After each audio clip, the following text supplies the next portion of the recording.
In the quiet, deceptive beauty of 1784 Virginia, there lived a myth.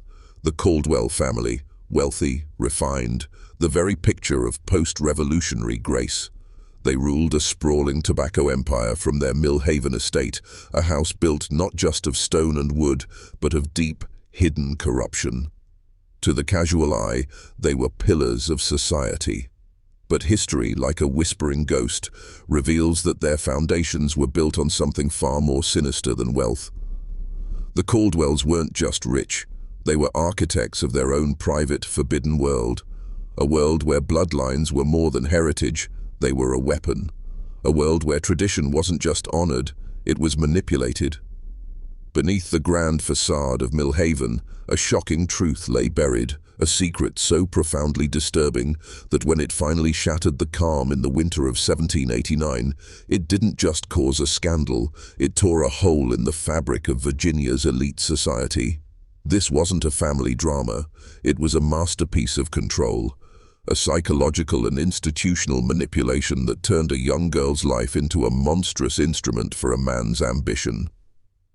The court records from that period, sealed and locked away for over 2 centuries, tell a story of calculated deception, forged documents, and a young woman who was raised from childhood for a purpose so vile it defies comprehension. This is the truth they tried to bury, the truth the church denied, the truth the family fled from, but the truth, as we know, always finds a way to light. The story begins in the turbulent autumn of 1776, a time when Virginia was still reeling from the chaos of revolution and the promise of a new, uncertain independence. While the world was fighting for freedom, Jonathan Caldwell was fighting to preserve his own absolute power. The Mill Haven estate, a testament to 3 generations of calculated ambition, was his entire world. The original land grant, signed in 1722, had been more than a deed. It was a covenant, a promise to the family to maintain their elite status at all costs. Jonathan was the embodiment of this covenant. A man of formidable influence, a tobacco merchant with connections that stretched from Richmond to London, he was a widower whose wife, Catherine, had died in childbirth just months before the Declaration of Independence was signed. At 42, Jonathan was a force of nature. He stood over 6 feet tall, with dark hair and eyes the color of winter steel. He possessed the kind of commanding presence that made other men defer and women avert their gaze. His late wife had been a Harrison, one of the first families of Virginia, and her bloodline and dowry had elevated the Caldwell name to the highest echelons of colonial society. Their marriage had been a cold, strategic union of 2 powerful fortunes, not of hearts. The war, a time of crisis for most, was an opportunity for Jonathan. He had been among the first planters to recognize that the new nation would need new money, new alliances, and new ways of preserving old power. Unlike many of his peers who remained loyal to the crown out of tradition, Jonathan had backed the revolution from the beginning. It wasn't about liberty. It was about cold, hard calculation. Jonathan Caldwell's gamble on the revolution paid off handsomely. While other planters struggled to find markets, he established connections with French merchants, securing profitable contracts. When currency became worthless, he insisted on payment in gold and land deeds. While other estates fell into debt and ruin, Mill Haven prospered, expanding its holdings by purchasing adjacent properties at a fraction of their peacetime value. But this prosperity came with a deep, gnawing anxiety: the lack of a male heir. Without one, the Mill Haven estate would be divided among distant cousins upon his death. This wasn't just a financial threat, it was a spiritual betrayal of his grandfather's final commandment. "A fortune divided is a fortune destroyed," the old man had written in his last letter. "See that the Caldwell name and the Caldwell lands remain forever united, no matter what sacrifices this unity may require." This ancestral mandate pressed on Jonathan's mind like a physical weight. He had considered remarrying, but the thought of sharing his absolute authority with another strong-willed woman held no appeal. He had grown accustomed to total control over his domain. The prospect of negotiating with a wife who possessed her own family connections and opinions was unbearable. What Jonathan needed was not a partner, but an instrument. someone completely devoted to his vision, utterly dependent on his protection, and bound to him by ties that transcended mere marriage contracts. It was in this backdrop of ruthless calculation and ancestral obsession that fate, or something far more deliberate, brought Elizabeth Hartwell into his life. The night that would change everything, the rain fell in a relentless drumbeat against the windows of the Millhaven Great House. Jonathan sat in his study, surrounded by the polished surfaces and precisely arranged books that reflected his character perfectly. Every detail was under his control. The plantation ledgers spread before him told a story of unprecedented success. Yet a persistent unease gnawed at him, the knowledge that all this wealth would be meaningless if he could not ensure its preservation for future generations. It was nearly midnight when his overseer, Samuel Bigham, appeared in the doorway. Bigham, a lean, weather-beaten man, whose loyalty was absolute and discretion unquestionable, had an unusual gravity in his voice. "Master Caldwell," he said, "there's been an accident on the Richmond Road. A carriage overturned in the storm." The words, "quality folk," immediately caught Jonathan's attention. He knew that for a man of his standing, accidents often meant opportunity. Bigham continued, his voice low. "The drivers are dead, sir, and the gentleman and lady, they were thrown clear but didn't survive." Then came the detail that stopped Jonathan's breath. "Survivors. A child, sir. A girl, perhaps 10 or 11 years of age. She was thrown into the bushes, probably what saved her life. The girl kept asking for her Uncle Thomas, but she was in shock, unable to remember much else." The overseer's expression grew carefully neutral as he mentioned the contents of the dead man's coat, documents identifying him as William Hartwell, and a considerable sum in gold. Jonathan's mind, a machine of cold, sharp calculation, began to whir. Orphaned children of quality families presented interesting opportunities, but it was Bigham's tone that caught his full attention. There was something the overseer wasn't saying, a deeper layer to this tragedy. An hour later, Jonathan Caldwell entered the guest bedroom where the child sat on the edge of the four-poster bed. What he saw in that moment would become the centerpiece of his monstrous design. The child, still in a nightgown provided by the house servant, possessed an unmistakable refinement.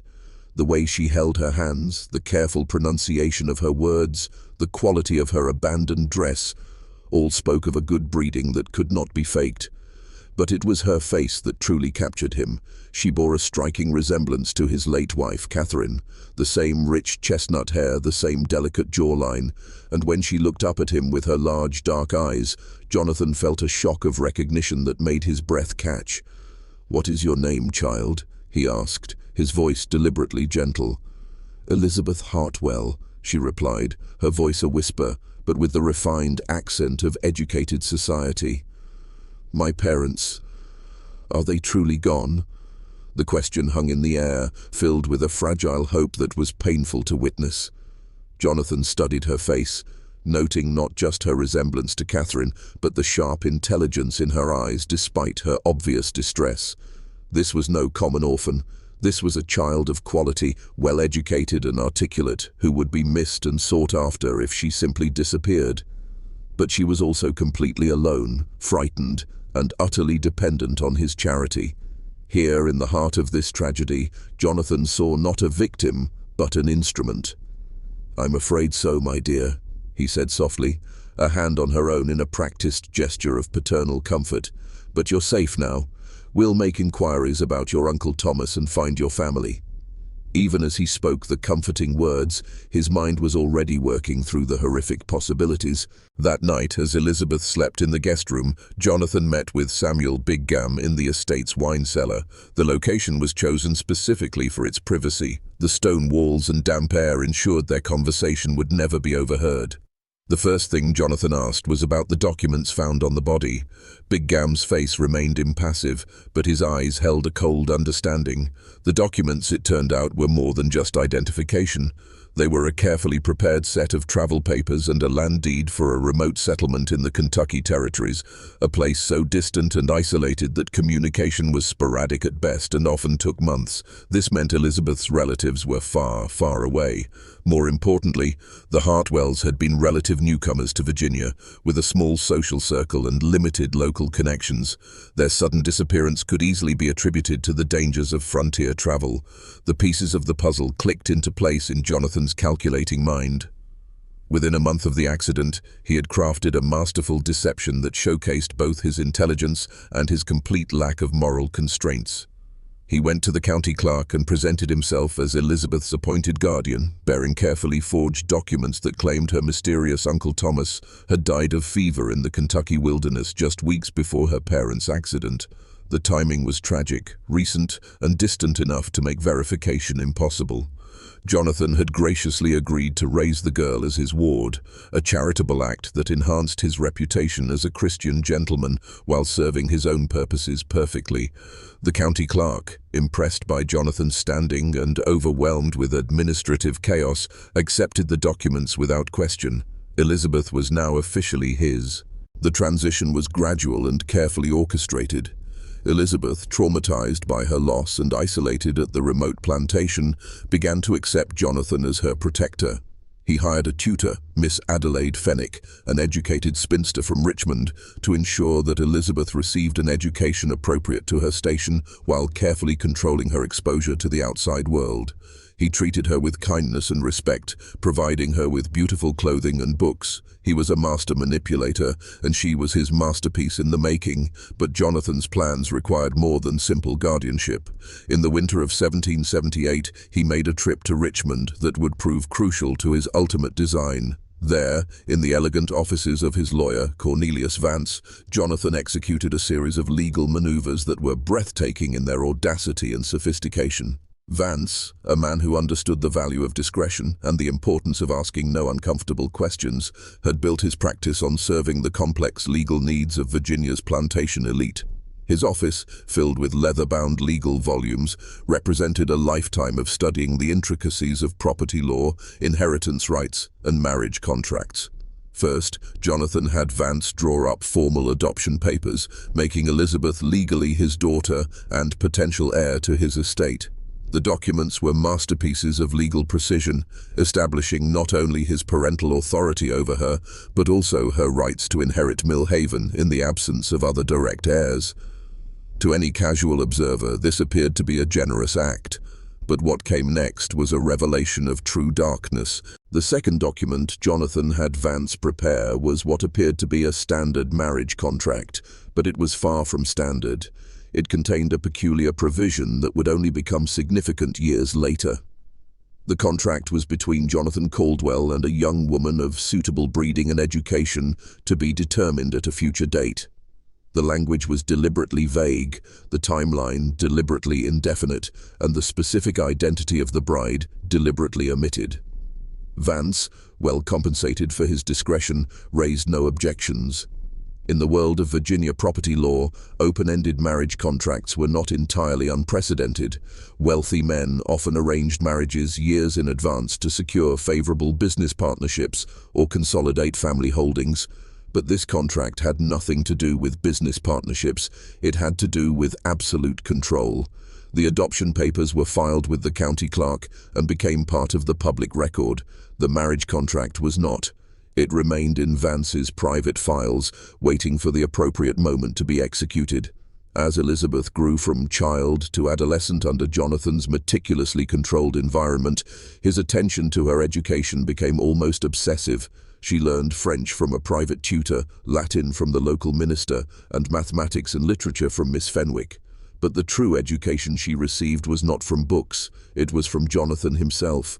He taught her how to manage the estate, how to oversee the ledgers, and how to command the servants with quiet authority. He groomed her not just as a daughter, but as a protégée, an extension of his will.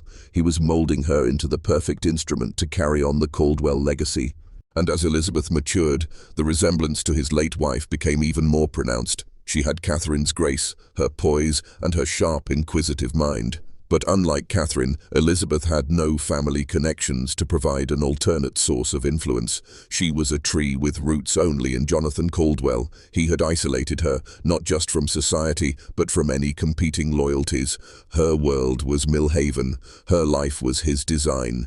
She believed his every word, trusted his every decision, and saw him not as her captor, but as her loving, protective father.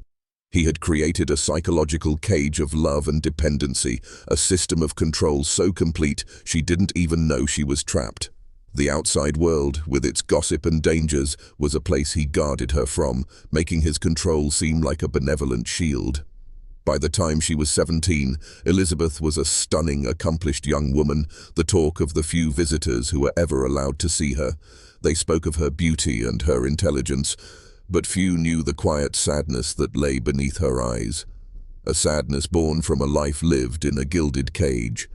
Jonathan, meanwhile, saw his plan reaching its final, perfect phase. He had not just raised a daughter, he had raised the perfect vessel for his will. She was a blank slate, a creature of his own making, ready to fulfill her destiny. It was time for the final piece of the deception to be put into motion.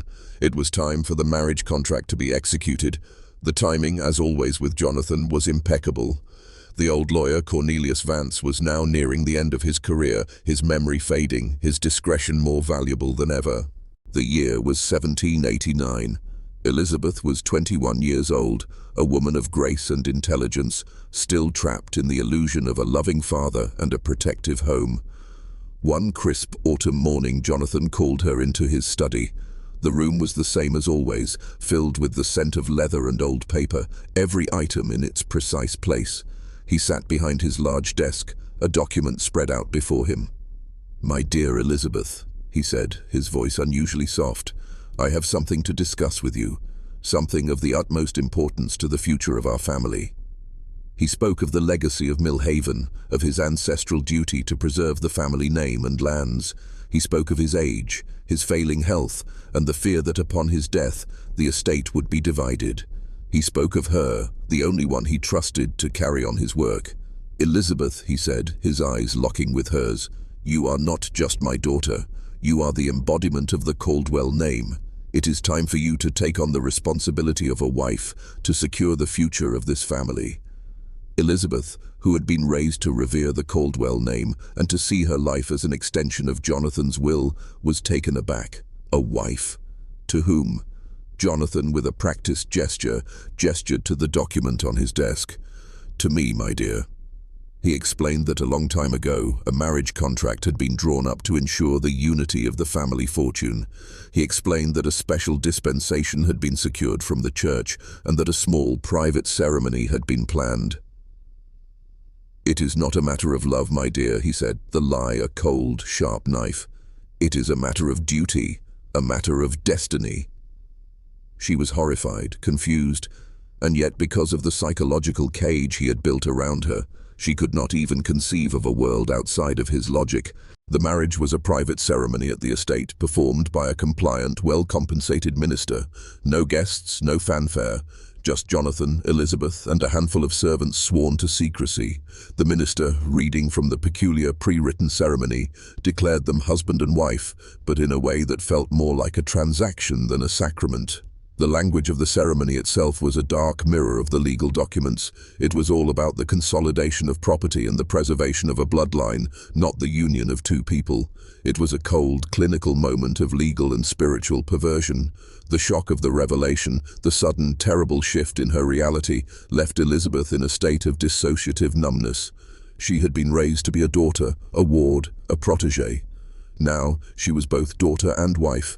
She was the family's forbidden bond, a living, breathing paradox. The truth, when it came, was not a single explosive moment, but a slow, creeping horror. She began to notice the small discrepancies, the way Jonathan's touch was no longer just paternal, the way his gaze held a different kind of possessiveness. He began to introduce her to business associates in Richmond as his wife and partner, a carefully chosen phrase that masked the twisted nature of their relationship. The public, who had known her as his ward, were left to whisper and speculate about the strange, sudden marriage. Jonathan, with his immense power and influence, easily silenced any overt questions, but the whispers grew louder. "This is the moment I want you to lock in.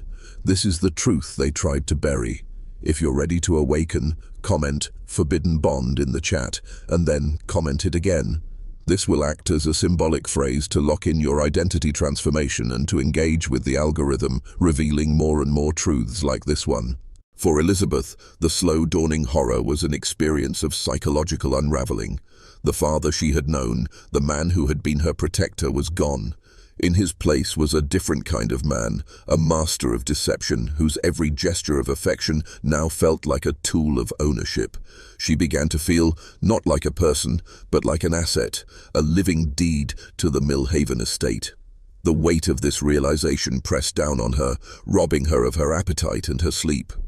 Her health began to fail. A doctor was called, a family friend from Richmond who was sworn to secrecy. He diagnosed her with a nervous fever, brought on by the stress of her new role, but he saw the truth in her hollow eyes and the quiet desperation in her posture. He suspected a deeper, more sinister cause. He saw the coldness in Jonathan's gaze and the fear in Elizabeth's. He saw the truth. One night, while Jonathan was away on business, Elizabeth, in a state of lucid desperation, found the key to his study. She had been taught to revere the books and documents in that room, but now she was driven by an almost primal need for the truth. She began to search. In a locked drawer of his desk, she found a collection of documents. The first was the unsent inquiry letter to her family, a letter that had been written and then discarded. The next was a series of meticulously forged documents that claimed her Uncle Thomas had died in the wilderness. And finally, she found a file on her own family, the Hartwells, containing the truth about their distant relatives, their small social circle, and the ease with which their disappearance could be attributed to the dangerous roads of the frontier. The truth hit her like a physical blow. She wasn't an orphan who had been rescued. She was a prize that had been taken. Her entire life with Jonathan was a lie, a carefully constructed illusion. But the worst was yet to come. In the same drawer, she found the two most damning documents of all. The first was her official adoption papers, a masterpiece of legal precision that had made her Jonathan's daughter and potential heir. And the second was the marriage contract, the one with the peculiar provision, the contract between Jonathan Caldwell and a young woman of suitable breeding and education to be determined at a future date. The pieces clicked into place with horrifying clarity. Her entire life had been a script, and she had been playing a part she didn't know she had been cast in. She wasn't a child who had been rescued from tragedy. She was a resource that had been cultivated. She was a forbidden bond, a living, breathing insurance policy for Jonathan Caldwell's obsession with land and power. The realization of what he had done, of what he had made her, was more than she could bear. This wasn't just a betrayal, it was a soul murder. He had not only stolen her life, but he had erased her identity and replaced it with a twisted version of his own. In a state of shock and utter disbelief, she fled the study, the documents clutched in her hands. She ran to her room, locked the door, and sank to the floor, the truth a weight too heavy for her to carry. The girl who had been raised to be a pillar of society was, in reality, a living testament to its darkest secrets. The girl who had been raised to be a wife was, in reality, a daughter in a forbidden bond. The next morning, Elizabeth confronted Jonathan. She did not scream or accuse. She simply walked into his study, the documents in her hand, and placed them on his desk. He read her face, the quiet devastation in her eyes, and knew instantly that his perfect plan had been discovered. For the first time, Jonathan Caldwell was not in complete control. He did not deny it. He did not apologize. He simply looked at her with a cold, terrifying calm. "What do you propose to do?" he asked, his voice low and menacing. His question was not about her feelings or her pain. It was a cold calculation of risk. She had the documents, but he had the power, the influence, and a society that would rather bury an inconvenient truth than confront a wealthy, respected man. Elizabeth, who had spent her entire life under his thumb, found a reserve of strength she never knew she had. She had to fight back. She told him that she would take the documents to the authorities, that she would expose his deception and his depraved acts. Jonathan's smile was thin and without humor. He told her that he had already anticipated her actions. He told her that his word, his influence, and his carefully constructed lies would be believed over hers. He told her that the courts would see her as a hysterical, ungrateful woman, and that the town would see her as a troubled girl trying to blackmail a loving Christian man. He was right. He had not only planned for the event, he had anticipated her every move. The psychological control was still intact. He was still in control. But Elizabeth was not the same girl he had abducted years ago. The truth had set her free, not from her gilded cage, but from the illusion of her life. She realized that she was not just a victim but a survivor, and that she had to do what she could to expose the truth. She secretly sent a letter to her parents' old lawyer in Maryland, a man she had never met, but whose name she had seen on the documents. The letter was a simple, short one, asking for help and telling him of her discovery. It was a long shot, but it was all she had. When the lawyer, a quiet, methodical man, received the letter, he was intrigued and disturbed. He began his own quiet investigation, a series of discreet inquiries that led him to the sealed court records, the forged documents, and the peculiar marriage contract. He knew that for a case like this to be successful, he would need more than a letter from a young woman. He would need to bring the documents and Elizabeth herself to the authorities. He planned his trip to Virginia, not as a lawyer, but as a concerned relative. Meanwhile, Jonathan, sensing that Elizabeth had taken some action, moved to neutralize the threat. He began a quiet campaign to have her declared mentally unstable, a nervous fever that was now affecting her mind. He was a master of institutional manipulation. He had a doctor, a few judges, and the entire society on his side. But he had made one mistake. He had underestimated the will of a woman who had nothing left to lose. He had created his perfect instrument, but in doing so he had given her the strength to become her own master. The game was no longer in his control. The battle for the truth had begun. The case that followed was one of the most sensational in Virginia's history, a trial that pitted a powerful, respected man against an orphaned young woman with nothing but a collection of damning documents. Jonathan's lawyers argued that Elizabeth was a mentally unstable girl who had fabricated the entire story to gain control of his fortune. The defense presented a narrative of a generous, charitable man betrayed by a hysterical ward. The community was divided. Some believed Jonathan and some, including a few who had witnessed Elizabeth's decline, were suspicious. But the tide of the trial turned when Elizabeth's parents' lawyer arrived from Maryland. He presented not just Elizabeth's story, but the results of his own investigation. He had found the original documents, the ones Jonathan had tried to destroy. He had found the minister who had performed the ceremony, who, when faced with the truth, confessed his part in the deception. He had found the county clerk, who, under oath, admitted that Jonathan had given him forged documents. The trial became a circus and a spectacle. 23 witnesses testified to events so shocking that 3 judges recused themselves from the case, claiming moral inability to proceed. The evidence was overwhelming. The truth, in all its darkness and perversion, had come to light. The court's verdict was not just a legal decision, it was a societal judgment. Jonathan Caldwell was found guilty of forgery, deception, and the illegal marriage to his adopted daughter. He was sentenced to a long term of imprisonment. The Caldwell name, once a symbol of power and wealth, was forever tarnished. The Millhaven estate was seized by the state and eventually sold at auction. As for Elizabeth, the court granted her legal separation from Jonathan and a small portion of the seized funds to live on. She left Virginia, never to return, and her final years were spent in relative anonymity, living under a new name. But the story of the Caldwell family's forbidden bond would live on, a cautionary tale of institutional manipulation, of family secrets and the dangerous truths that lie hidden in plain sight, a truth that, once heard, changes a man forever.